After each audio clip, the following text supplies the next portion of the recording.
धाकड़ खबर, बेखौफसुमा बेबाक अंदाज। धाकड़ खबर के न्यूज रूम से मैं आपके साथ हूं अकरम रईस खान। निर्वाचन आयोग यानी कि भारतीय चुनाव आयोग ने एक बड़ा फैसला लिया है। एक रिपोर्ट तैयार करके कानून मंत्रालय को भेजी है। उस रिपोर्ट में कहा गया है कि जो भारतीय विदेशों में रहते हैं, जिनको एनआरआई कहा जाता है, वो वहीं बैठे बैठे भारतीय चुनाव में हिस्सा ले सकते हैं, अपने वोट के अधिकार का प्रयोग कर सकते हैं। इसके लिए हमने टेक्निकली तौर पर सारी तैयारियां कर ली हैं। हमारे पास पूरी एक प्रशासनिक टीम इसके लिए तैयार हो गई है। हम लोग चाहते हैं कि आने वाले चुनाव में विदेश में बैठे हुए जितने भी एनआरआई हैं वो अपने मताधिकार का प्रयोग करें। क्या कहलाती है ये पूरी खबर, इसे कैसे देखा और समझा जा सकता है, धीरे धीरे करके कुछ चीज़ों के जरिए आपके सामने रखने की कोशिश करता हूं। सबसे पहले जिक्र कर लेते हैं कि आने वाले समय में कहां कहां पे चुनाव होना है और क्या उन्हीं चुनाव को मद्देनजर रख के चुनाव आयोग, निर्वाचन आयोग ने फैसला लिया है।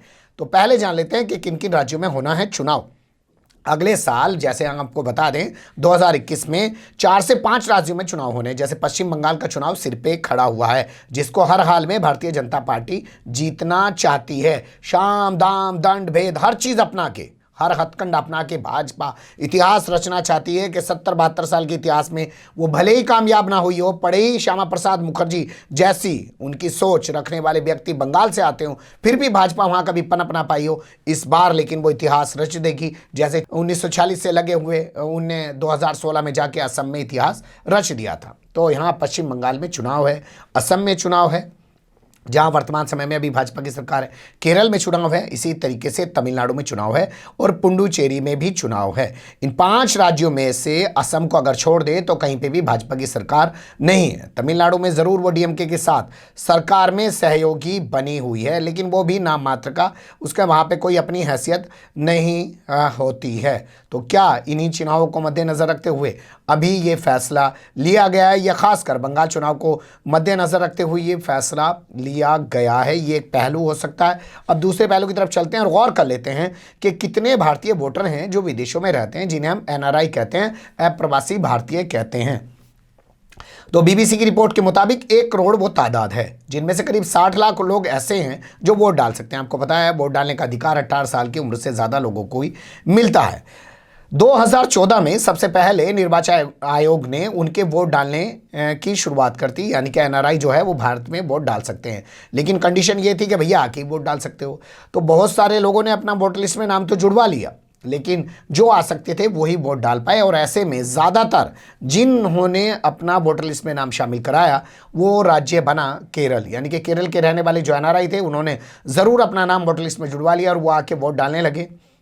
लेकिन और लोगों ने और राज्यों में इस तरीके से नहीं किया है। तो 2014 से इसकी शुरुआत हो गई थी। अब क्या हुआ है वो थोड़ा सा अब समझ लीजिए। तो अब जो हुआ है उसके मुताबिक निर्वाचन आयोग ने बाकायदा एक रिपोर्ट कानून मंत्रालय को भेजी है, जिसके मुताबिक उसने कहा कि हम टेक्निकली तौर पे पूरी तरह तैयार हैं, हमारे पास पूरी एक प्रशासनिक टीम है, जिसके दम पर हम दावा कर सकते हैं कि हम आने वाले चुनाव में जो विदेशों में बैठे हुए एनआरआई हैं भारतीय, उनका वोट यहाँ भारत के चुनाव में डलवा सकते हैं। जिस भी राज्य में संबंधित चुनाव होगा वहीं पे क्या प्रक्रिया होगी उसके लिए सुन लीजिए। जब चुनाव का ऐलान हो जाएगा, चुनाव की तारीखों का ऐलान हो जाएगा, उसके 5 दिन के भीतर विदेश में बैठा हुआ फला राज्य का संबंधित व्यक्ति, मान लीजिए केरल का व्यक्ति कहीं बैठा है, बंगाल का व्यक्ति कहीं बैठा है, असम का व्यक्ति कहीं बैठा है, तो वो अपने वहाँ के रिटर्निंग ऑफिसर से, यानी कि रिटर्निंग ऑफिस से संपर्क करेगा, बताएगा कि वो वोट डालना चाहता है। इसके बाद जो रिटर्निंग ऑफिसर है वो बाकायदा उसको इलेक्ट्रॉनिक तरीके से भाई मेल करेगा, व्हाट्सएप करेगा, जो भी करता हो, जो सिस्टम वो बनाएंगे उस तरीके से जो उन्होंने बनाया होगा मैकेनिज्म, वो उसको भेज देगा। उस पर तमाम पार्टियों के लोगो होंगे, निशान होंगे, उस पर वो टिक करेगा, वापस भेज देगा। लेकिन इससे ही उसका वोट नहीं डल जाएगा। उसको वोट डालने के लिए वहाँ की एम्बेसी का एक सत्यापित पत्र जो फार्म के रूप में होगा वो भी, यानी कि सर्टिफाइड करा के उसके साथ लगाना होगा। इस तरीके से उसके वोट को स्वीकार कर लिया जाएगा और जो यहाँ पे रिटर्निंग ऑफिसर होगा वो उस वोट को सेव करके रख देगा और बाद में जब काउंटिंग होगी तो इस इलेक्ट्रॉनिक पोस्टल बैलेट की काउंटिंग की जाएगी। यानी कि उन 60 लाख वोटों पे निशाना लगाने की कोशिश की जा रही है जो विदेशों में बैठे हुए हैं, बने हुए हैं। हालांकि इस चीज़ की डिमांड पिछले काफ़ी समय से तमाम राजनीतिक पार्टियां कर रही थी। पर धाकड़ खबर आपके सामने एक महत्वपूर्ण सवाल उठाने जा रहा है।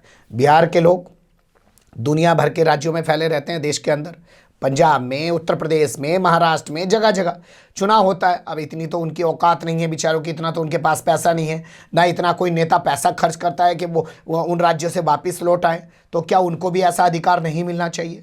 यूपी के लोग कहीं केरल में, कहीं तमिलनाडु में, कहीं दूसरे राज्यों में जाके काम करते हैं, क्या वो वोट डालने के समय अपने राज्य वापस आ सकते हैं? क्या उनको वो अधिकार नहीं मिलना चाहिए?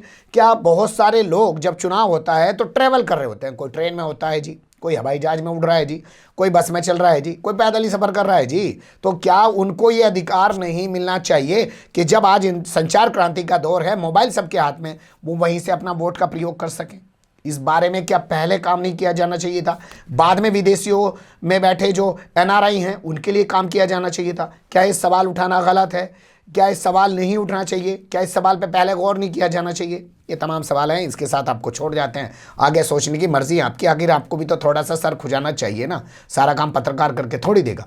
बने रहेगा धाकड़ खबर के साथ। फिलहाल कमेंट्स के रूप में आप लोग अपनी राय दे सकते हैं, खबर को लाइक कर सकते हैं, चैनल को सब्सक्राइब कर सकते हैं और ज़्यादा से ज़्यादा हमारी खबरों को शेयर कर सकते हैं। फिर ऐसे ही किसी सुलगते हुए या उलझते मुद्दे लेकर मैं आपके सामने हूँगा हाजिर। फिलहाल अभी मुझे दें इजाज़त।